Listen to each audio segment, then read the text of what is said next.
গর্ভাবস্থায় ঠান্ডা কাশি হলে করণীয়। গর্ভাবস্থায় অনেক মায়েরাই কম বেশি ঠান্ডা কাশিতে আক্রান্ত হয়ে থাকেন। এর থেকে মুক্তির প্রাকৃতিক কিছু টিপস জেনে নিন। এতে অবস্থার পরিবর্তন না হলে দ্রুত চিকিৎসকের পরামর্শ নিতে হবে। 1.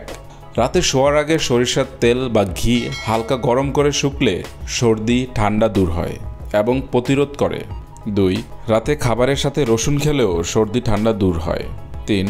সকালে 4টি তুলসী পাতা এবং 4টি গোলমরিচ খেলে ঠান্ডা লেগে আসা জ্বর উপশম হয়। 4. পুদিনা পাতা, তুলসী পাতা, কাঁচা আদা, মধু মিশিয়ে খেলে ঠান্ডা লাগা দ্রুত ভালো হয়। 5. যাদের ঠান্ডা লেগেছে তাদের কাছ থেকে দূরে থাকুন, কারণ এর ভাইরাস নিঃশ্বাসের সঙ্গে এমনকি হাতের মাধ্যমেও ছড়ায়। পর্যাপ্ত খাওয়া দাওয়া করলে ও ঘুমালে শরীরে রোগ প্রতিরোধ ক্ষমতা বাড়ে। 7. আপনার ঘরের তাপমাত্রা বেশি শুষ্ক করবেন না, বেশি আর্দ্রও করবেন না, এতে রোগ প্রতিরোধে সক্ষম হওয়া যায় সহজেই। 8. নিয়মিত লেবু খান। লেবুতে আছে প্রচুর পরিমাণে ভিটামিন সি, যা ঠান্ডা লাগা প্রতিরোধ করে। ডক্টর চেম্বারের ভিডিওতে উল্লেখ করা বিষয়গুলো নোট করে রাখুন আর শেয়ার করুন আপনার পরিচিত মা বাবা, ভাই বোন, বন্ধুর সাথে। সবার জন্য শুভকামনা। ভালো থাকবেন সবাই।